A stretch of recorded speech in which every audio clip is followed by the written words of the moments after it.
का बनू में इंटेलिजेंस ऑपरेशन बायस खारजी जहन्नुम वासिल दहशतगर्दों की मौजूदगी की खुफिया इतला पर बनू में कार्रवाई की गई। ऑपरेशन के दौरान सिक्योरिटी फोर्सेस ने दहशतगर्दों के ठिकाने को मौसर अंदाज में निशाना बनाया। शदीद फायरिंग के तबादले के बाद बायस खारिज हलाक हुए। ISPR के मुताबिक कार्रवाई के बाद क्लियरेंस और सैनिटाइजेशन ऑपरेशन किया गया। किसी भी रोपोश भारतीय स्पॉन्सर दहशतगर्द का खात्मा किया जाएगा। दहशतगर्दों के खिलाफ ऑपरेशन पूरी कुव्वत से जारी रहेंगे। मुल्क से बैरूनी हिमायत याफ्ता दहशतगर्दी का मुकम्मल खात्मा करने के लिए पुराज़म है। सदर मुमलिकत और वज़ीर आज़म की फोर्सेस को सताइश, कहा कि भारतीय पुष्पनाही में सरगर्म खारिज का कला कमा करना रियासत की अव्वलीन तरजीह है। वज़ीर दाखिला का कहना था कि कौम की हिमायत से दहशतगर्दों के नापाक वजूद का मुकम्मल सफाया किया जा रहा है।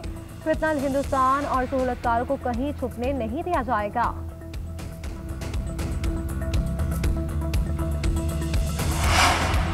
इस्लामाबाद के शहरी पर खुदकुश हमले में अफगान शहरी मुलव्विस था। खुदकुश बमबार का ताल्लुक नंगरहार से था। 48 घंटे में 4 मुल्जिमान को गिरफ्तार कर लिया। खुदकुश हमले की मनसूबाबंदी कहाँ हुई, दहशतगर्द कैसे आए, वज़ीर इत्तलात असाद तारड़ ने बता दिया। कहते हैं कि हमले की मनसूबाबंदी TTP सरगना नूर वली महसूद ने कमांडर दादुल्ला के जरिए की। हैंडलर साजिदुल्ला खुदकुश हमलावर और जैकेट लेकर आया। साजिदुल्ला और दादुल्ला एक ऐप के जरिए राब्ते में रहे। दहशतगर्दों का हदफ रावलपिंडी और इस्लामाबाद थे। बरवक्त कार्रवाई से हम बड़े नुकसान से बच गए। दहशतगर्दी के तमाम हकायक कौम और दुनिया के सामने आया हो गए। पाक फौज की कुर्बानियों की वजह से दहशतगर्दी के खिलाफ जंग जीत रही है। दहशतगर्द साजिदुल्ला शीना के एतराफ़ी बयान की वीडियो भी चलाई। खारजी ने एतराफ़ किया कि बाजोड़ से ताल्लुक़ रखने वाले TTP कमांडर ने अफगानिस्तान जाने का कहा। कारी उस्मान नामी शख्स ने मुझसे रब्ता किया। जलालाबाद से काबुल पहुँचने पर इस्लामाबाद हमले से मुतालिक बताया गया। पेशावर के कब्रिस्तान से खुदकुश जैकेट लेकर इस्लामाबाद पहुँचा। FC हेडक्वार्टर्स पर हमले की तफ्तीश जारी। हलाक दहशतगर्दों की जिस्मानी अज़ात टेस्टिंग के लिए लेबॉर्ट्री भिजवा दिए गए। CTD के मुताबिक तीनों हमलावर एक ही मोटरसाइकिल पर आए थे। कोहाट रोड और सिविल क्वार्टर से होते हुए पहुंचे। दहशतगर्दों के पास क्लाशनकोफ और 8 से ज़ायद 80 बम मौजूद थे। मोटरसाइकिल कब्जे में ले ली गई। IGKP का कहना है कि हमलावर अफगान शहरी थे। ट्रैक कर रहे हैं कि कहां से आए। तस्वीर और फिंगरप्रिंट्स नादरा को भिजवा दिए। काफ़ी हद तक दहशतगर्दों को ट्रेस कर लिया। अभी तक कोई सहूलतकार नहीं पकड़ा गया।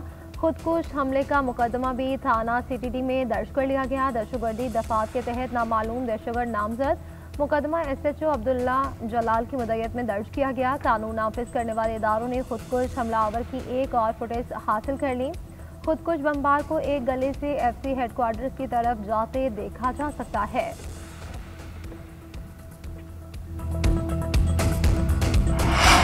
हर तरह के दबाव के बावजूद ज़िमनी इलेक्शन में फॉर्म 45 जारी किया। RO और वहां की सिक्योरिटी विफाक की तरफ से थी। फॉर्म 45 और रिटर्निंग ऑफिसर के दफ्तर से जारी करदा तफसीलात में फ़र्क है। वज़ीर आला KP का इलेक्शन नताइज में रद्दोबदल का इल्ज़ाम। कहते हैं हमने कोई गलती नहीं की, अपना जवाब दाखिल करेंगे। हमारी इनिंग्स आइन और कानून के मुताबिक है, जारहाना नहीं। हक और सच बात किसी को जारहाना तो किसी को तल्ख लगती है। PTI ने हमेशा पॉलिसियों पर तनकीद की है। इलेक्शन कमीशन या कोई और इदारा हो, हम इसका एहतराम करते हैं। अगर इलेक्शन में धांधली की तो कानूनी कार्रवाई होगी। सूबे में तरक्की हो रही है, इसलिए वहाँ के अवाम ने तीसरी मरतबा PTI को वोट दिया। वज़ीर आला खैबर पख्तूनख्वा के खिलाफ इंतखाबी ज़ाब्ता इखलाक की खिलाफ वर्जी का case Suhail Afridi election commission में पेश। वकील अली बुखारी ने केस के काबिल समाअत होने का दायरे इख्तियार चैलेंज कर दिया। मौक़िफ़ इख्तियार किया, ये नहीं हो सकता कि एक ही केस 2 जगह चल रहा हो। ऐसा नहीं होना चाहिए कि हमें एबटाबाद जलसे की पादाश में बुला लिया जाए। एबटाबाद जलसे पर कार्रवाई हुई तो नया पिंडोरा बॉक्स खुल जाएगा। क्या इलेक्शन कमीशन वज़ीर आज़म और वज़ीर आला पंजाब को भी तलब करेगा? चीफ इलेक्शन कमिश्नर ने रिमार्क्स दिए कि सब के खिलाफ बिला इम्तियाज कार्रवाई होगी। आप वज़ीर आला पंजाब के खिलाफ दरख्वास्त दे दें, इस मामले को अलग से देख लेंगे। काबिल समाअत होने पर मुनासिब ऑर्डर जारी करेंगे। सुहेल आफरीदी को आइंदा समाअत में हाजिरी से इस्तिस्ना। समाअत 4 दिसंबर तक मुलतवी। दूसरी जानिब पेशावर हाई कोर्ट में भी समाअत हुई। अदालत ने रिमार्क्स दिए कि इलेक्शन कमीशन ने आपके खिलाफ कार्रवाई नहीं की, कोई एक्शन ले तब हमारे पास आए।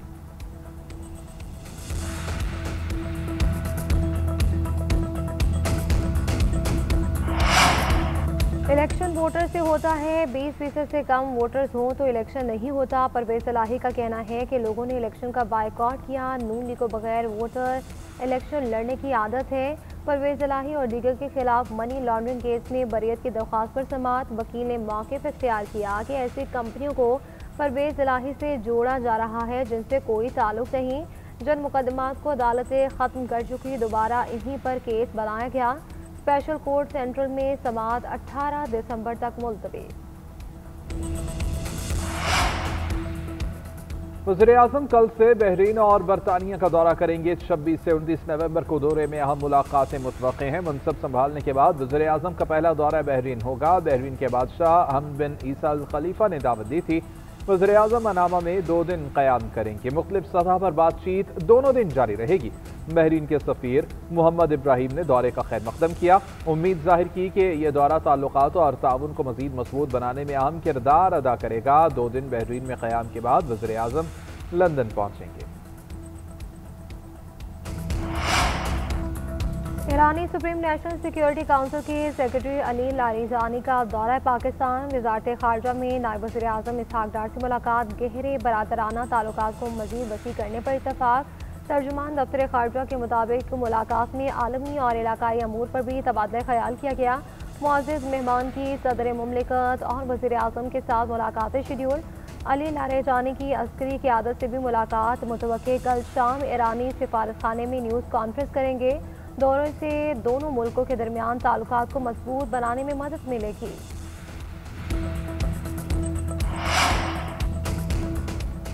वज़ीर दाखिला मोहसिन नकवी से सऊदी हम मनसब शहजादा अब्दुल अजीज बिन सऊद की मुलाकात। सिक्योरिटी उमूर और वज़ारत दाखिला के दरमियान ताउन मजबूत बनाने पर तबादला ख्याल। बर्मी मुसलमानों की कानूनी हैसियत का मसला हल करने पर भी बातचीत।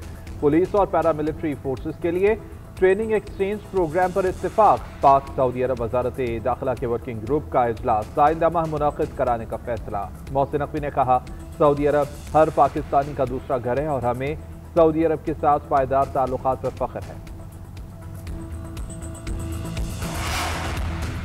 IMF का नेशनल टैरिफ पॉलिसी पर अमल दरामद यकीनी बनाने का मुतालबा। आलमी मालियाती इदारे का कहना है कि टैरिफ निज़ाम को सादा बनाने की इस्लाहात को जारी रखा जाए। नेशनल टैरिफ कमीशन का बैरूनी मुशीरों से इन्हिसार कम करना ज़रूरी है। कमीशन पर लॉबिंग ग्रुपों के असर व रसूख को महदूद किया जाना चाहिए। इसके लिए कमीशन की तकनीकी सलाहियत को मजबूत बनाया जाए। इदारे की साख मजबूत बनाना और बैरूनी असर व रसूख कम करना ज़रूरी है। स्कैनिंग के रुझानात को कम करके शफाफियत बढ़ाई जाए। कस्टम के निफाज का कमज़ोर निज़ाम टैरिफ इस्लाहात के असरात को कमज़ोर कर रहा है। कस्टम में खामियां दूर और सेक्शन 18A 5th शेड्यूल ख़त्म किया जाए। इथियोपिया में 12,000 साल से खामोश आतिश पेशाब फट गया। राख के बादल पाकिस्तान तक पहुंचे। महकमे मौसमियात के मुताबिक राख गवादर के जुनूब में 7 नॉटिकल मील तक देखी गई। 45,000 फीट की बुलंदी पर थी। राख के बादल पाकिस्तान से भारत की जानिब चले गए। पाकिस्तान की फजा बिल्कुल क्लियर है। खबर एजेंसी के मुताबिक राख इथियोपिया से यमन, ओमान, पाकिस्तान और भारत तक पहुंची। 45,000 फीट की बुलंदी पर उड़ने वाले जहाजों को राख के बाइस खतरात हैं। जहाजों का इंजन राख के बाइस खराब हो सकता है।